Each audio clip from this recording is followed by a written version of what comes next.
So we wanted to first acknowledge our sponsors, including Donesa and the folks at the BrainTrain Learning Solutions and LearningRx. LSUS was also a sponsor of the LSU Health Science Center, Brentwood Hospital, Gilliam and Associates, Digivision, Brewer Physical Therapy, Clint Davis Counseling, Susla, Romph and Pugh, and B&B Systems. And also wanted to encourage folks, so this is the first in a series. We're going to be doing these each third Friday for the next couple of months.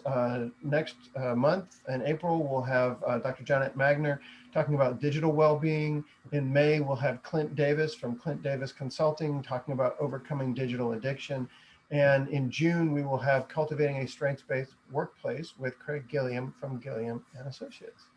So without further ado, I will turn it over to Donesa. Welcome. Oops, you're muted. And now I can unmute. Hi, guys. I'm looking forward to sharing with you a little bit about me, just so you'll know. I am a former teacher. I taught for 21 years, and I am the local owner of LearningRx and BrainTrain Learning Solutions. Acquired something during COVID. You know, you've got to celebrate when something wonderful happens during COVID. So during COVID, our center became the first board-certified cognitive specialist center in the state of Louisiana, and we are currently the only one. So that was an exciting, well, we can win for that. So today we're going to talk about the learning brain and cognitive skills in the workplace. I do want to say that we also have some wonderful packets that we've made up. And so if you will let Carol or I know if you're in need of the packets, we had some great gifts that were given to us by the Dana organization, and they are for each person that participates, or if you need more at your office, then let us know, because we would want to share those resources that were provided to us. And so if you will just let the chamber know, and we can get those packets to you, or someone can come by and get them from us, and we'll coordinate that. So I want to just talk a little bit about what cognitive skills are, and a brief overview. Don't want to do a lot of reading, but can get you this if you want to spend a lot of time reading that. It sounds like most of you have a pretty good view of cognitive function and are interested in that. So today our focus is going to be on the intellectual processes of cognitive function, specifically talking about all aspects of perception, thinking, reasoning, and remembering, and focusing intentionally on the executive functions, because the executive functions are the primary skills that we need in the workplace. And these are the ones that are necessary for a goal-directed behavior. And that's what you want in the workplace. You want them to have the ability to initiate and stop actions, to pivot, as we've all had to do during this COVID time, and to anticipate and adapt. And these are the skills that are necessary. The major cognitive skills that we are talking about today are the attention, the sustained, selective, and divided attention, which are the primary three types, as well as the processing speed, short-term memory, working memory. We'll talk a little bit about why those are different, the long-term memory and retrieval, the visual processing and memory, the auditory processing and memory, and the logic and reasoning. The main reason we've selected these skills to talk about today, because these are the core skills that are necessary for the brain to be able to do the executive processes that we have talked about and to be able to pivot. LearningRx has a model of how we learn, and this is the model of processing new and known information. So we start here with the automatic processors, and we talked about the three different types of attention.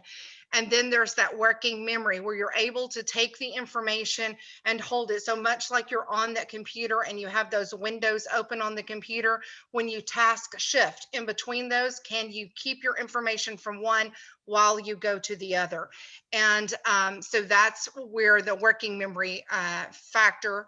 Processing speed, how quick that brain can process the information, and then the load of these becoming your automatic processor.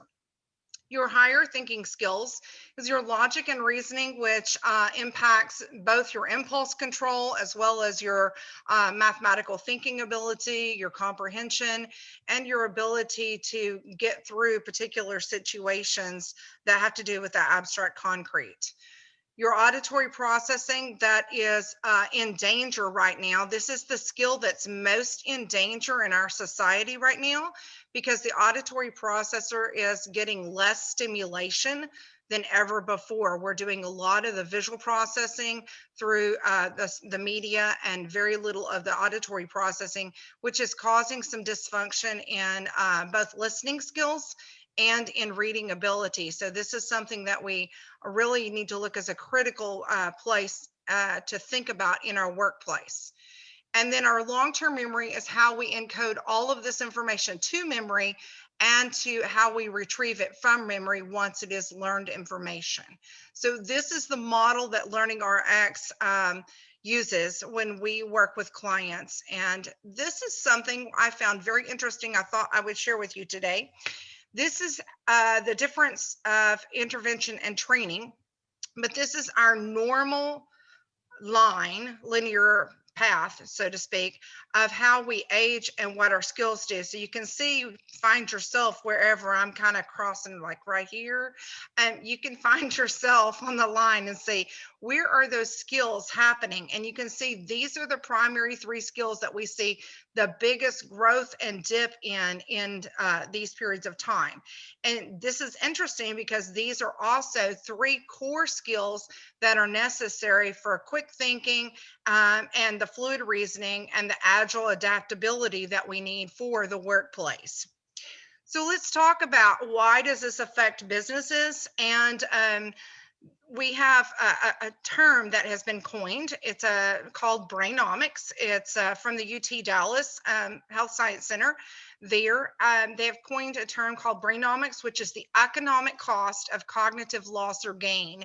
It does characterize the scientifically demonstrated strategic investment in the brain. So basically looking at how only the small degrees of change can make a tangible result in your workplace, without us realizing that brain power is truly our greatest economic resource, natural resource that we have, and yet are also our biggest burden. So economists have looked at this and they've looked at the low brain performance currently costing an estimated 1 trillion to our GDP, and failing to close this gap between your potential and your actual performance costs you personally. So not being able to do all that you can, it not only gets to you, but it gets to your company, and it's detrimental to your overall brain health, and your brain performance can also have significant negative effect on you personally, health-wise. So this is the reason why we think that cognitive skills are such a big factor in what we do for every business that we come across, and making sure that that's important. So Dr. Sandra Chapman has done quite a bit of study over at the UT Health Science Center, and she's pulled a lot of research together. And so I've taken some of that and put it together for you so that you can look about taking that data and information and putting into impact. So where are we when it comes to looking across the globe and looking at our natural resource that we have of the brain and saying, are we using it in the best way possible? And we can safely say that basically that's not happening as well as it should. And this was pre-COVID. So when we look at that, we see that there is something that we could do to significantly impact that in the Shreveport-Bossier area. This becomes very important for us because we could raise our own levels up by potentially recognizing this and looking to reduce the economic inequality that's there just by closing the gap cognitively.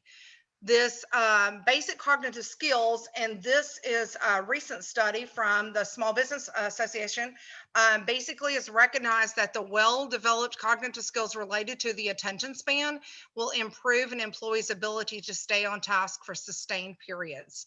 I know I'm going through a lot of information for you because I want you to have the basis, and then we're going to talk about what those skills and what can be done to address those. So particularly as we're looking today, the basic cognitive skills of logic and reasoning, as well as memory and recall, are going to be the biggest factors that we need to adjust or change or help people find the resource to get those assistances in those areas so that we can help resolve workplace issues that will help us the most. And one of the things that you will see that the workplace, the We Forum basically has said that one of the skills that we need to see is the high visualization of concepts. And they've changed a little bit in what they expected for the 2020 needs assessment for the Economic Forum to what it has been. So let's go about that. This is now after COVID, what they are saying that 40%, I'm going to jump down here for you. When it comes to learning performance, 40% is due to metacognition. So when you're learning something new, and that means you have to be able to organize and guide your own learning processes, your thinking, and your action. But this is not strict teaching, because strict teaching won't work. And there's still a lot of myths involved with that. About just teaching will get that information to everyone. So we need to be looking at how teaching the young people how to learn and to learn to discern what will help them learn so that they can take ownership of that. And I can see this in every student we work with, both adults and children that we see in our center constantly. And with the COVID-19 pandemic, it has caused a projected loss of 195 million jobs, which, along with the dismaying interruptions to education, and we know that there's a disproportionate impact on vulnerable groups. And this is what's really affecting our young people in the earn and thrive. And this is where we have to make the biggest change. So what about the brain? The brain is 100 billion neurons. It has so many complex systems, and the systems have to talk to each other, and they talk to each other through synaptics. And since most of you are at LSU and you already know all this, I'm not going to spend a lot of time explaining how this works, but rather what we do and how we can do this as a community to work on these things and make it. The direct impact that we're going to start talking about today is processing speed. This is a big issue. I know when I look at my computer, I want to have the best computer because I'm having to do so much with it. But it's also important that the extra resources that are around it also are just as efficient, because if you have the best of the best computer, but then you're hooking it up to a DSL line, you're not going to get the full benefit for it. So the processing speed is how quick that brain is running. And are you able to keep up to that level that you need to, or are you moving faster than the level of data? So this, without looking down at yourself, I want you just to kind of put a little hand up or think about it. How many of you are wearing blue? Just think instantly. Could you think, yes, I'm wearing blue? Or do you have to look down and see? This is just an immediate recall of your processing speed. Is how quick was I able to do that, to do a recall of those things. Some of the activities that we encourage you to work on processing speed, lots of tools that are available out there and can be fun activities that can be done in the workplace, and things that you can do for yourself are simple on immediate recall activities that work both the processing speed and the long-term memory. And we'll talk more about that as we go through. So I guess I should pause and see if there's any questions so far in the presentation. Tim, is that appropriate? Sure. Folks have questions? I didn't see any hands raised. Okay, I think we're good. Okay, we'll proceed. So then we talk about the working memory, and the working memory is affecting the management of the multiple processes of the brain, as I shared with you earlier. And increasing this working memory capacity allows a more effective listening and learning experience. So a good way to measure this is how many of you are using sticky notes or voice memos all the time to remind you of things. What's going on at work and what's going at home. Is that a redundancy, or is it something that you're relying on? And so this is very important for you to look at, because we tend to start using these things as redundancies to prevent us from having working memory issues, but then we allow them to take hold and become our working memory for us. And so then we fail to do it. For example, how many of you can remember your telephone number from way back when? That's a long-term memory exercise. When someone tells you a brand new telephone number, how quickly are you able to encode that with what? Hold on just a minute, let me put it in my cell phone. And that's a good working memory exercise. So an in-back list is one of the exercises that we use here. So just for a little fun for you to exercise your brain for just a second, I want you to think as quickly as you can of 5 fruits that start with P. Okay, say them to yourself. Okay, now what was the third one you said? That's the in-back. So it's not only naming your 5, that's retrieval from your long-term memory, but then using that is your working memory, being able to go back and say, oh, the third one I said was pear, or the third one I said, was peach, or whatever you named, okay? So that procedure is really easy and something you can do in your workplace wherever you can do it. It's a very simple process. You can start with any letter in any category. I'm going to name 5 ice creams. And after I've named my 5 ice creams, I'm going to say, what was the second one I named? And think that quickly. Go back to where that was quickly. And that's exercising that short-term memory using the in-back procedure. So it's an easy way to do that and keep your brain moving a little bit quicker without having massive frustration as you go about that. Over-the-counter game that's really good for that is categories or 5-second rule. 5-second rule is a really good one that's fun if you're playing it with a group, but that is one that you can do very easily. Keep on your desk the categories card game, and you can flip it and keep your brain sharp while you're at your desk working on that. One of the ones that we said was being challenged in a different way now is the visual spatial sketchpad. The visual spatial sketchpad is using the visual processing ability to create incoming memories and pictures from auditory stimulus. And the technological impact on this has been pretty amazing. In some ways very good, and in some ways very bad. The direct impact has required the American Academy of Pediatrics to actually recommend no more than 10 minutes of streaming media per day times the age of the child, and no media 1 hour prior to bedtime. So if you have children, you should implement that. If you are doing this for yourself, you should definitely implement turning off your media and getting away from your media 1 hour prior to bedtime. And some of us, that's a hard thing to do, but it is affecting the REM sleep that you are having. So the direct impact that we're seeing here is that children have a difficult time creating now the pictures in their mind's eye of text that they are reading and doing mathematical equations, because they're used to this creation of this being done for them. So this is something that we need to see as a workplace endeavor, that we work on creativity. This affects our creativity. When you're trying to come up with new ideas and you're trying to get things that are working forward in a creative manner, the visual spatial sketchpad has direct impact on that.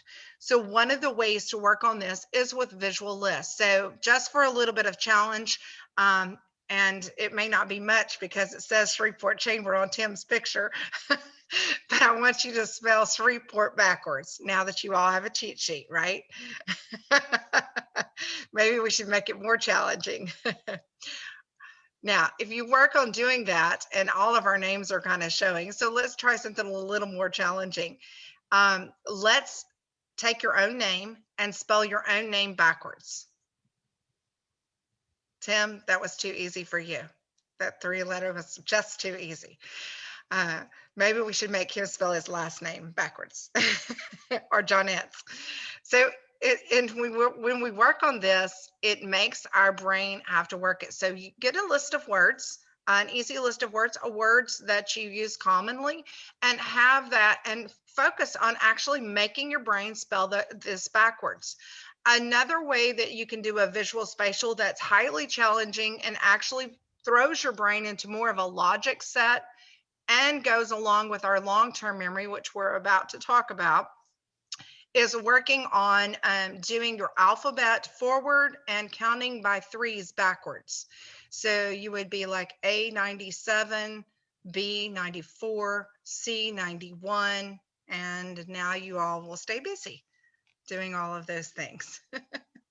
So as we talk about that memory storage, when you're struggling with the memory storage and you're not sure where to put this information, this is one of the things that as we age, we find out that memory is stored in those 3 ways, but working them is easily done by working the retrieval fluency. So we have a sensory memory, short-term memory, and long-term memory. There's a lot more complication to that, but this is simplifying it. So retrieval fluency is the measure of that long-term memory, which deals with that executive function. So an example of this would be for you just to make that list, like we were talking about earlier, such as recalling a list of foods that are in your fridge, or going through and saying, okay, what are the things that you can buy when you go to a movie theater? What is a list of farm animals? Just recall, just strict retrieval of those things. A sensory example of that would be recalling, sounds and smells and tastes that actually will trigger those and help you better when you're grouping those. Short term would be 5 to 10 items that you would hold, such as phone numbers. When someone tells you your someone's phone number that you want to remember. And the long term would be the basal ganglia versus the hippocampal memory. And in this, there's 2 different areas are really that we look at: repetition versus the instant recording process. How quickly are you taking the information in the first time, and the save versus the dump. Are you having a hard time with saving the information and linking it in your schema, or dumping that information? So now that I know everyone's attention is starting to waver a little bit because we've been doing this for a few minutes, I now have an attention exercise. So now it is your job to see if you can. First, I want you to read the words to yourself just straight out as you would go: black, red, green, yellow, blue. Not complicated, right? Now here's the challenge. I want you to read the color of the ink. So work it and read it out loud to yourself for just a minute and see how well you do.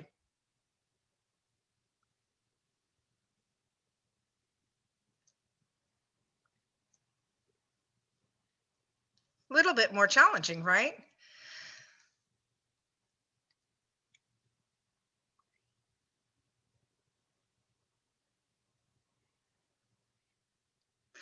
Okay, so now we're going to add the challenge of the divided attention. And remember, this is the skill that you're being impacted with the most, is your divided attention, okay? So I first want you to say the first word. I want you to say the color of the ink. So here you would say red. And then the next word, I want you to read the word, which would be red. And then you're back to color of ink, and then you're back to the word, okay? So color word, color word. And while you're doing that, do not mute your sound, because I am going to try to distract you. Are you ready? Set, go. That would be black, red, green. Come on now. Yellow, blue, purple, moo, cow, purple, up, black, green, yellow. Are you hanging in there? Or are you feeling highly distracted? Yes, highly distracted. And this is a part of our workplace. I know that most of you are like, whoa, that's tougher than you think. You might want to take a screenshot and practice it, because that practice your divided attention skill that you'd be able to do that, or even try it on a colleague just for fun. This is some of the exercises that we do to actually boost your attention at LearningRx. So what is the effectiveness of doing brain training? Why should you do brain training? Why is it important to your workplace? There's lots of research, and I've attached these articles that you can go, but I want to just highlight a few of those things, such as the ROI. As a business owner, ROI means everything. Right now, if I can increase a person's ability to multitask and that can cause a direct increase of productivity and time on task. That takes my time on task for an employee from 2% to 40%. If I could get 40% ROI on anything, I would jump on it in a heartbeat, because 40% ROI is a huge return on investment. So just think about this as an investment to moving your employee up 38% to 40%, because this happens. We all face this. This is the reality of our world right now. The average time that an employee stays on task right now is only 3 minutes. 3 minutes on task. Less than the attention of a goldfish. And it takes an average of more than 23 minutes to get that same employee back on task. And the higher stress that you have in the job, the more often you have off-task behavior. Task switching can be beneficial if it's managed properly, innovation, deep thinking projects. But if you have those projects that are requiring the deep thinking, many of those require a lot of brain power. So you see a lot of off-task behavior for those. The job specific skills that go with those, and this is a little grainy to read, and I apologize for that. I did pull this from the We Forum, and basically it is telling us that although we see the foundational cognitive skills that we've talked about here being the baseline, the core cognitive functions here with that cognitive flexibility, moving up to the reasoning, and then reading and math, and then your job specific skills build on top of all of these abilities. So if you have a weakness in any platform, it's a little like playing Jenga. Who knows when it's going to crash for you. So being able to identify that is really important. The current data is telling us from LinkedIn's 2020 Workplace Learning Report that 99% of learning and development executives believe if the skill gaps are not closed in the next 3 to 5 years, the customer experience and satisfaction will be affected, resulting in an erosion of growth in a company's ability. One thing that we need to really realize is that the top skills that are being recommended that you take investment in are digital, which we've talked about, and Johnette's going to be presenting on, cognitive, which we've talked about today, social and emotional, which Clint's going to be talking about some of that, and the adaptability and resilience, which is also going to be covered. So these are our core skills that we need to address in our workplaces so that we get the best benefits and be able to adapt that. This is a change across the sectors from 2017 to 2030. And you can see that no longer is basic cognitive function going to be good enough. Higher cognitive function is going to be required, along with that social emotional skill and that technology skill. You have to have these things in order to build these things. And so looking at creativity being one of the core skills we're going to need more of to understand complex information processing interpretation means that brain training or being deliberate in it is going to be more and more important than ever before. A list of those skills, the workplace cognitive skills that are here. And I am going to ask you to recall these in a minute. No, I'm just teasing. Not really. These are from thebalance.com, but these are the skills, and I've put hyperlinks in all of these so that you can go to them, but these are the workplace cognitive skills that are needed to be successful in the workplace right now. And so as we look at those and we curtail looking at every one of those being resilient to that creative, that critical thinking, that decision making, this is what we do. So LearningRx, we actually work on one-on-one brain training. And although I do not want to in any way sound like a little commercial, I really want you to understand that we do have a grant opportunity. And this is a grant that I wrote and was accepted last year before we put on the event. And then we were able to keep the grant. So this is a fabulous grant for any business. For any organization that's out there right now. We are able to provide free cognitive testing online, where all you have to do is register for the test. You get instant results, and you can find out what your own strengths and weaknesses are and begin to address those through practice and exercise. You can have a personal walkthrough practice of exercises given for you, as well as a consultation to go over what your skills mean. And so these are all things that are available for you, as well as trial packages that LearningRx have. How does it work? So we are the only board certified cognitive training center in the state of Louisiana and a top franchisee, as well as being local winners locally. But this is from a local business person here who has been doing this for himself. He said LearningRx has helped him expand his cognitive abilities further than he could imagine. His memory, organizational skills, and thought processing have all noticeably increased as a result of LearningRx. Justin made this statement publicly on Google after only 6 sessions. So after 6 sessions, he was able to noticeably see the difference in deliberately targeting these skill sets. So I think it's really important that we as a community embrace this, and we say we want to make this an important part. And LearningRx wants to be a partner with the businesses and organizations who are represented today, so that we can help your workplace be more productive, more efficient, so that you can get the best, because I want to see the best for the Shreveport area. Do I have any questions?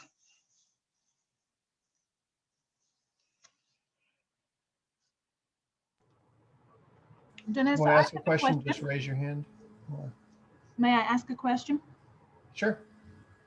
So going back to the slide where you talked about media before bedtime and sort of recommended to shut off screen time and media at least an hour beforehand, how does that now correlate with some of the sort of electronic readers and, you know, the Nooks and Kindles? Is that also considered screen time, or is that in a slightly different category? It is in a slightly different category. That's a really good question. I know that we're going to be talking about some digital next time with Johnette, and she could probably even get better, more information with this. But in particular, this is because the streaming media actually stimulates the visual cortex of the brain, and not necessarily the auditory cortex at the same level. So your visual cortex is running at a much faster level, and your auditory is not running at that same level because of the number of streams of data coming in. And so it causes the brain to be having to go much, much faster.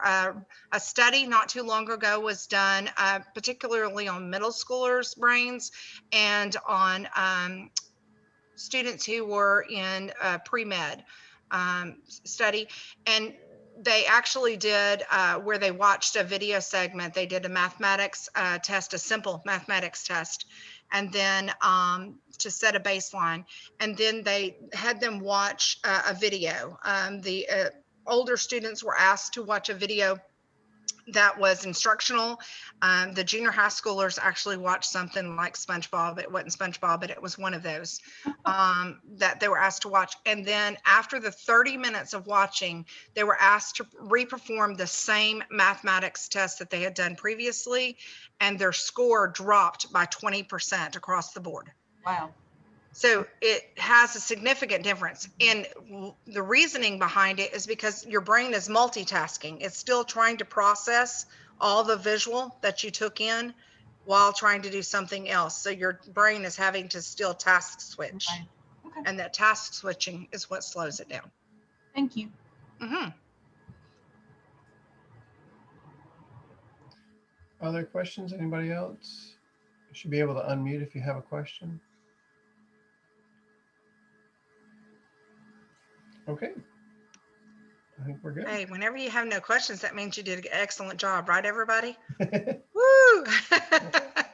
I thank you for that. And please let me know. I would love to partner with you. I have lots of wonderful resources that we have out there, and it's my heart and my goal to be able to get the Shreveport community from the youngest to the oldest back in shape cognitively. Excellent. All right. Well, thank you very much. And thank you, Donesa, for your education on this. It's a fascinating topic and certainly something that impacts all of us, literally. Don't forget, folks, that we have, let me just do this and do, that we have our next set of upcoming events. We will, oops, let me get, did I share that right? There we go. Yeah. Next month we'll have Dr. Jonette Magner doing digital well-being. We'll have in May we have Clint Davis doing overcoming digital addiction, and in June we have cultivating strengths-based workplace with Craig Gilliam. And all of that will be in our newsletter. If you're not receiving our newsletter, please give us a buzz. Let us know. Send an email. If you would, to info@shreveportchamber.org, and we can get you on the email list to receive the information about this. All right. Again, thank you all very much, and we'll have a great rest of your day. Have a good weekend. Bye-bye now.